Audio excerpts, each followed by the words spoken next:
Buenas, bienvenidos nuevamente al curso de Química Online. ¿Sí? Esta sería la segunda unidad que estamos comenzando.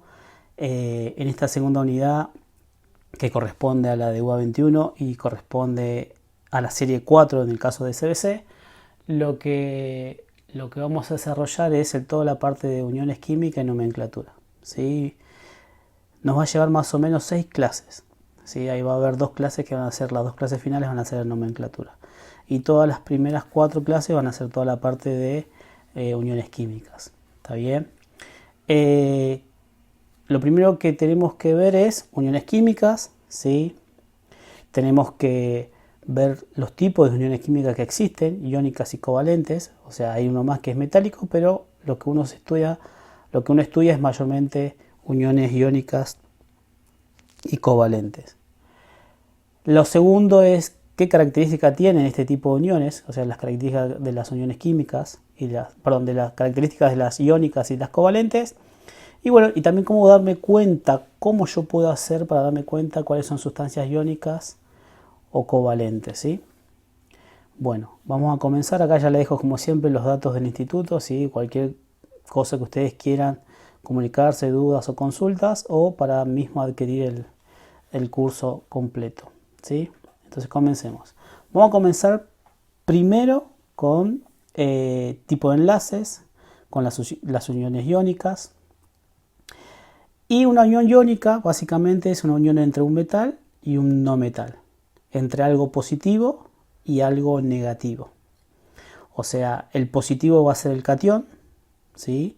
Y el negativo va a ser el anión. ¿Está bien? O sea, yo voy a tener dos elementos de la tabla periódica donde uno va a ser positivo y otro va a ser negativo. Entonces, lo primero que tenemos que ver como característica fundamental de una sustancia iónica es que hay una diferencia de electronegatividad grande. ¿Qué quiere decir eso? Si yo tengo un metal y yo tengo un no metal, significa que en las posiciones de la tabla periódica varían mucho, porque uno está muy a la derecha y otro está muy a la izquierda. O sea, si vemos acá en la tabla periódica, todos estos que están acá son elementos que son no metales. Fíjense, la electronegatividad es muy alta. Y elementos que están muy a la izquierda, como el grupo 1, el grupo 2, el grupo 3, todas estas sustancias tienen baja electronegatividad. ¿Está bien? Pero como todo, en química hay excepciones, ¿sí? Hay sustancias que parecen ser, entre comillas, iónicas, pero son covalentes. Entonces, para darme cuenta, una forma de ver si una sustancia es iónica o covalente va a ser justamente con esa diferencia de electronegatividad. Que después, más al final, le voy a comentar cómo se hace el cálculo y todo eso. No es necesario muchas veces hacerlo, pero a veces por ahí uno no entiende de por qué es covalente y por qué es iónica, ¿sí? Y el cálculo por ahí les va a ayudar bastante a darse cuenta de eso. Básicamente por ahora podemos decir que, bueno, que es un metal y un no metal, dos sustancias, una con muy baja electronegatividad y una con muy alta electronegatividad, forman una sustancia iónica. Esa sería la primera característica de una sustancia iónica. Lo segundo no. Vamos a ver acá que yo lo remarqué. Si ustedes ven acá en la tabla periódica, yo remarqué acá. Lo que está en verde sería justamente lo que vamos a usar nosotros habitualmente como metal, ¿sí? Es lo que más se usa. Y lo que está en rojo mayormente es lo que sería nuestro no metal, ¿sí? Este sería todo lo verde es el metal y todo lo rojo sería el no metal, ¿sí? Sustancias que están unidas entre ellas forman sustancias iónicas. Fíjense que el berilio está en blanco. O sea, ahí ya me está dando una pauta de que el berilio no forma sustancias iónicas. Fíjense que no está remarcado de color verde. Si ustedes buscan la tabla periódica van a ver que este es el berilio. El berilio con alguna sustancia de acá, ¿sí?, no va a formar sustancias iónicas, sino sustancias covalentes, ¿sí? Eso igual lo vamos a ver adelante, pero para que ustedes vean un detalle acá que no es un pequeño detalle de que no está en color verde. O sea, ¿por qué no está en color verde? Bueno, porque el berilio va a formar sustancias covalentes, ¿está bien? Eso después lo vamos a ver un poquito con más detalle, las excepciones, pero por ahora mantengamos la calma. sabemos que para formar sustancias iónicas es un metal y un no metal, ¿sí? Algo muy de elementos de la izquierda con algo con muy elementos de la derecha, con muy baja electronegatividad y muy alta electronegatividad. Entonces, fíjense ejemplos, tenemos el litio y el flúor, o sea, el litio está por acá, con el flúor, ¿sí? Forman una sustancia iónica y bueno, y acá hay diferentes ejemplos de sustancias iónicas que ustedes pueden formar, ¿sí? Con los elementos de este grupo y elementos de estos grupos, ¿sí? Así que nada, eso básicamente para que quede un poco más claro. La segunda característica que tienen es que esa unión va a ser una unión de atracción electrostática entre en unión, o sea, entre algo positivo y algo negativo, por una transferencia de electrones. O sea, como uno de los elementos es más electronegativo, va a tender a quitarle el electrón al que es menos electronegativo. Entonces, fíjense que está muy remarcada la carga positiva y la carga negativa. Y obviamente que es una atracción electrostática, o sea que esa sustancia no se mueve. Y al no moverse, lo que va a formar son redes cristalinas, ¿sí? O sea, redes cristalinas que se hacen infinitas, ¿sí? Si ustedes por ahí recuerdan, no sé, si alguien vio alguna vez una salina, o sea, cuando uno va a Jujuy ve una salina. Las salinas son todas de color blanco, es un suelo, es un piso. Si ustedes se dan cuenta, todo eso es básicamente sal de mesa, cloruro de sodio. Y el cloruro de sodio, justamente, si ustedes ven ahí, está en forma sólida y es una sustancia iónica. Entonces fíjense que es una red cristalina infinita, no es líquido. ¿Está bien? Entonces, y esa unión es de forma electrostática. Entonces, vayan recordando las características de una unión iónica, porque después cuando veamos uniones covalentes, las características cambian algunas cosas. Bueno, un ejemplo, como yo les había dicho hace un ratito, bueno, yo tengo sodio y tengo cloro, ¿sí? Cuando yo mezclo el sodio con el cloro, lo que da es cloruro de sodio. Y el cloruro de sodio, fíjense que básicamente es sólido, ¿sí? Fíjense que lo que estoy formando acá es una red cristalina, ¿sí? Donde el cloro es el verde, donde el sodio es el azul y así, fíjense. Estoy formando toda una red cristalina. Y a la pequeña unidad, fíjense que acá tengo muchos cloros y muchos sodios en toda esta red cristalina. Pero yo quiero tomar una porción de toda esa red cristalina, ¿sí? Donde tengo un solo sodio y un solo cloro. A esta porción a uno le llama unidad fórmula. Es la mínima relación entre el catión y el anión. Porque después, si ustedes observan, se sigue repitiendo. ¿Se entiende? Y yo acá solo veo solo veo un sodio y un cloro. O sea que es este pedacito de toda esta red cristalina. Por eso se llama unidad fórmula. Entonces, cuando a mí me hablen de unidad fórmula, lo que me está diciendo básicamente es que es una sustancia iónica. Entonces es importante ustedes cuando lean los ejercicios, van a ver que cuando dice unidad fórmula, entonces yo ya sé que el elemento que tengo que formar, ejemplo, es una sustancia iónica, metal y no metal. ¿Sí? Sustancias covalentes. Bueno, es entre un no metal y otro no metal. Fíjense que la electronegatividad entre dos elementos que son no metales va a ser muy similar. ¿Por qué? Porque ambos van a querer ganar electrones. Y como ambos tienen muy alta electronegatividad, no van a querer compartir los electrones. No van a querer perder los electrones, sino lo que van a hacer es compartir esos electrones. Entonces, la primera, justamente, característica que es entre elementos no metálicos, o sea, lo vamos a representar con la letra X, ¿sí? Segundo, dice, un enlace covalente se forma cuando dos átomos comparten uno o más pares de electrones y tienen lugar cuando la diferencia de electronegatividad, el delta de electronegatividad, entre los elementos es cero o relativamente pequeño. O sea, cuanto este delta se hace más pequeño, más covalente es la sustancia. ¿Está bien?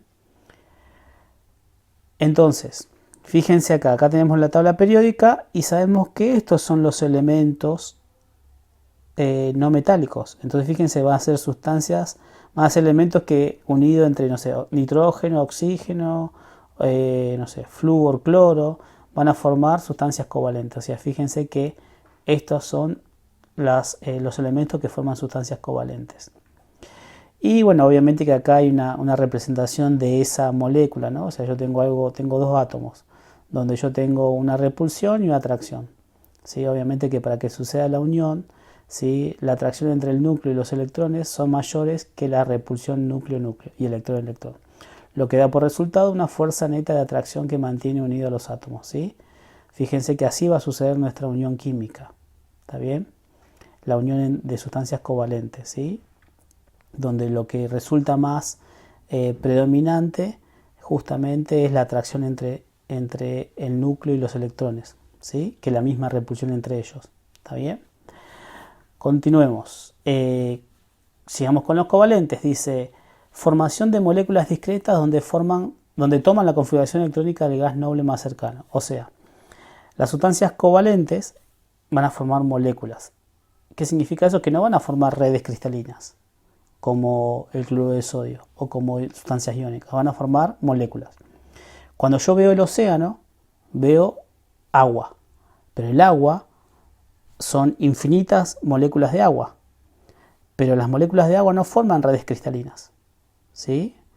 Entonces, ahí es un claro ejemplo de que yo cuando tomo una molécula del agua, entonces lo que estoy tomando es una porción, estoy tomando una molécula discreta. O sea, estoy tomando una molécula de toda esa cantidad de agua que hay ahí. Que al fin y al cabo, con muchas moléculas de agua va a formar el océano, o un río, o lo que sea. Entonces esa es también una gran diferencia de las covalentes. Las sustancias covalentes son moléculas y las sustancias iónicas forman redes cristalinas. ¿Se entiende? Cuando yo tomo una porción de esa red cristalina se llama unidad fórmula, ¿sí?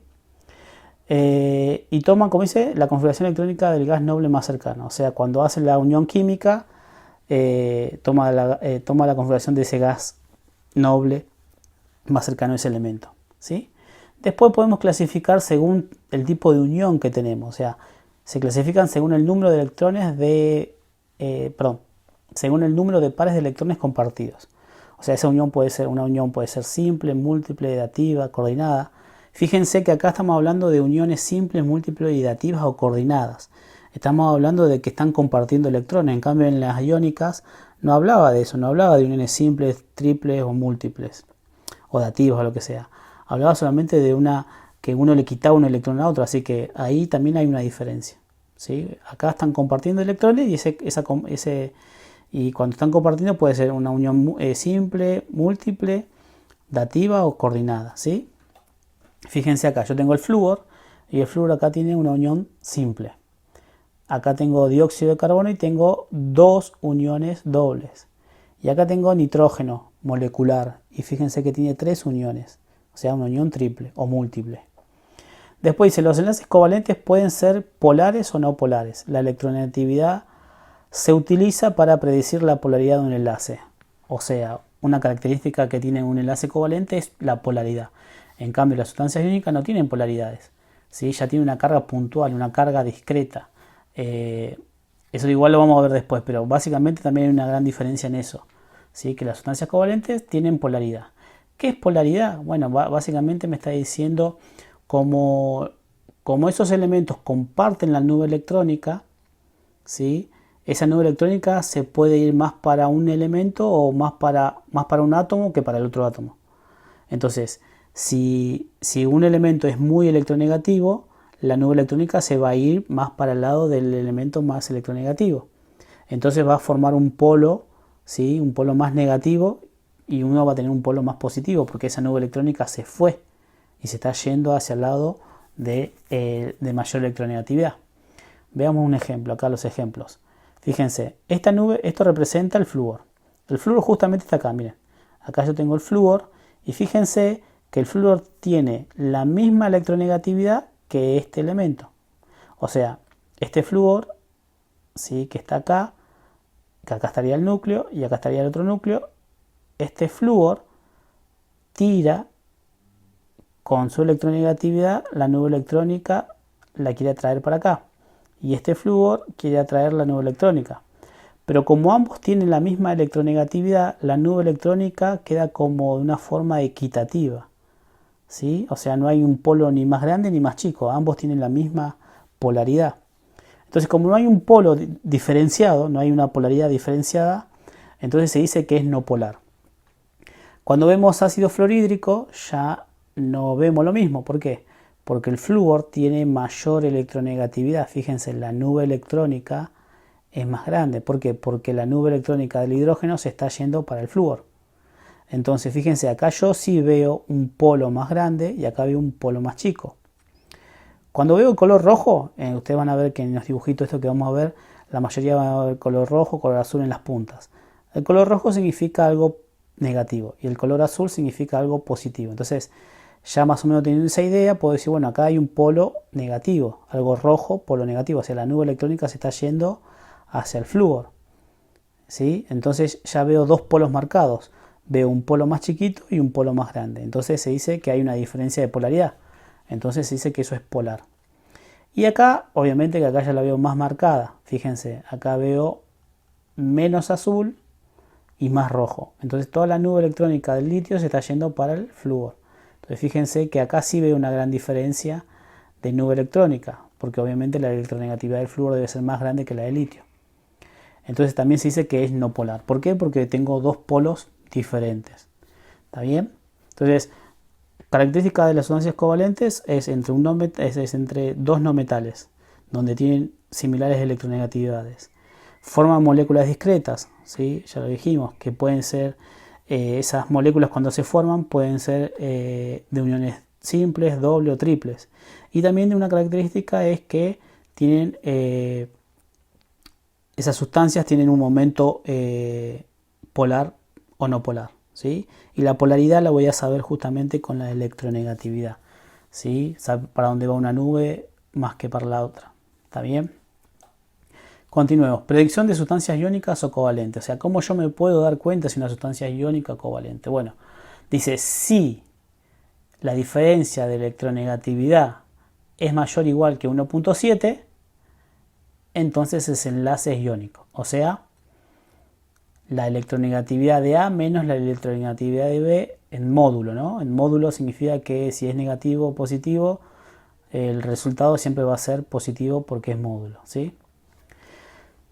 Entonces, si este valor, esta diferencia que está acá, me da mayor o igual que 1.7, entonces el enlace es iónico. Si la diferencia está entre 0,4 y 1.7, o sea, si la diferencia está entre estos dos valores, ¿sí? Si la diferencia está entre 0,4 y 1.7, el enlace es covalente polar.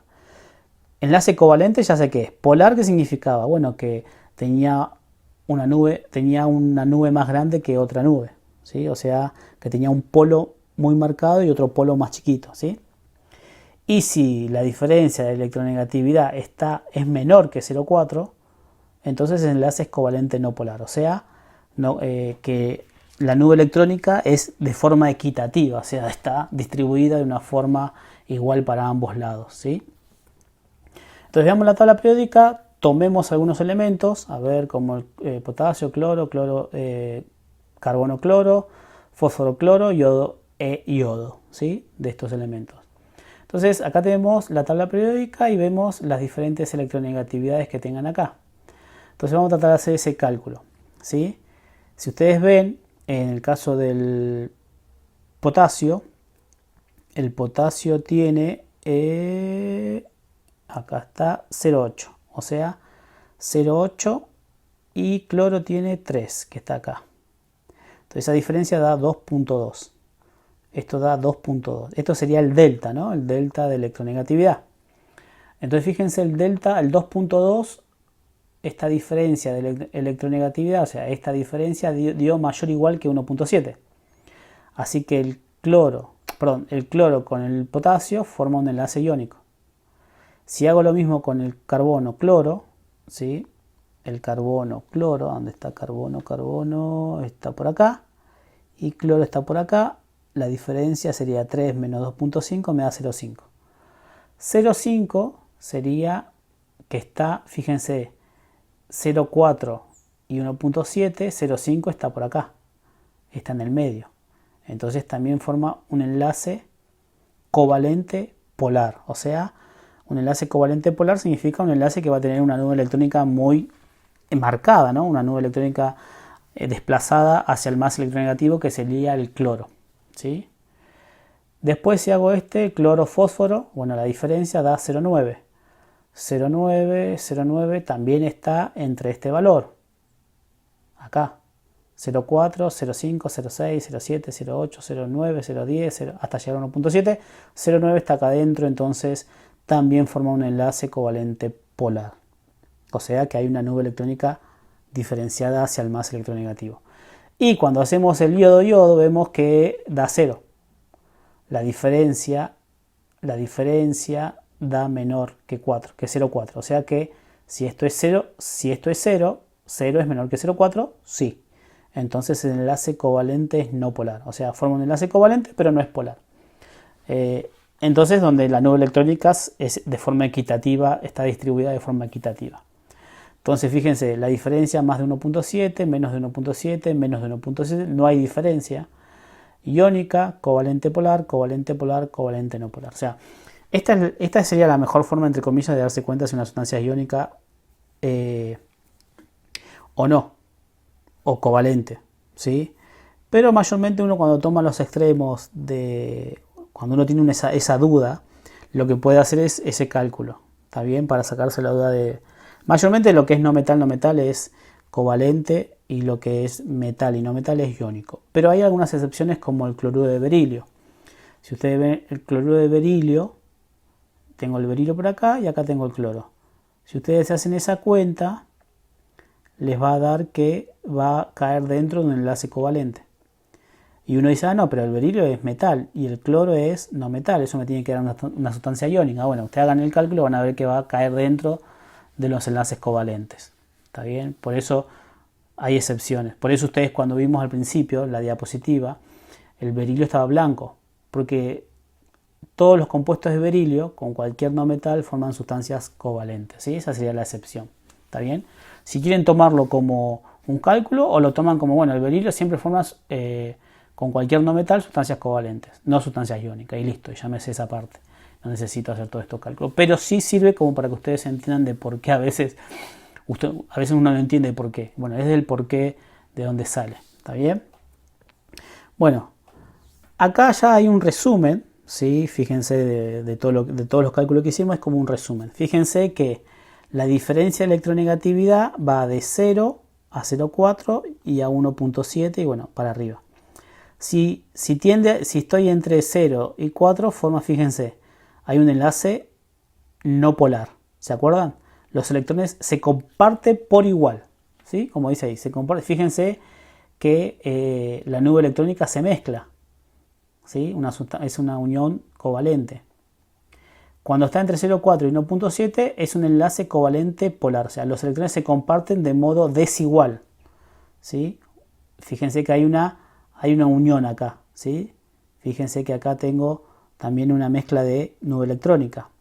Pero cuando ya tengo un carácter iónico muy marcado en esta zona, cuando es mayor a 1,7, ya veo que hay un hueco en el medio. Bueno, ese hueco que ustedes ven ahí es básicamente lo que uno llama fuerza electrostática entre un catión y un anión. Está muy marcada. Fíjense que cuando esa diferencia de electronegatividad 1,7 mayor, ya veo que el sodio toma un valor positivo y el cloro toma un valor negativo, muy remarcado. Entonces algo positivo con algo negativo se atraen, pero se atraen de forma electrostática. No hay una mezcla de nube electrónica acá. En cambio acá sí veo una mezcla de nube electrónica en el medio, ¿se ve? Entonces eso también es fundamental que lo entiendan, ¿sí? Cuando hay una mezcla cuando yo tengo sustancias iónicas o covalentes, una característica es que, si ustedes se dan cuenta, yo le puedo calcular el momento a una molécula. Fíjense, pero una sustancia iónica, acá en una sustancia iónica no veo momento. Fíjense, no dice momento polar, no polar o polar. Acá sí dice enlace covalente no polar, enlace covalente polar. Enlace iónico no dice polar o no polar. Entonces, a las sustancias iónicas no se le puede determinar la polaridad, porque ya sé que hay una transferencia de electrones. Y eso es fundamental que lo entiendan. ¿Está bien? Entonces, a medida que vayamos haciendo los ejercicios, se van a dar cuenta de de lo que les estoy hablando. Pero todas estas cosas que fui remarcando es básicamente lo que ustedes tienen que ir sabiendo como teoría, ¿sí? Si saben toda esta parte de teoría bien claro, no van a tener problema en aprobar la materia, ¿sí? Bueno, estamos viendo en la próxima clase. Hasta la próxima.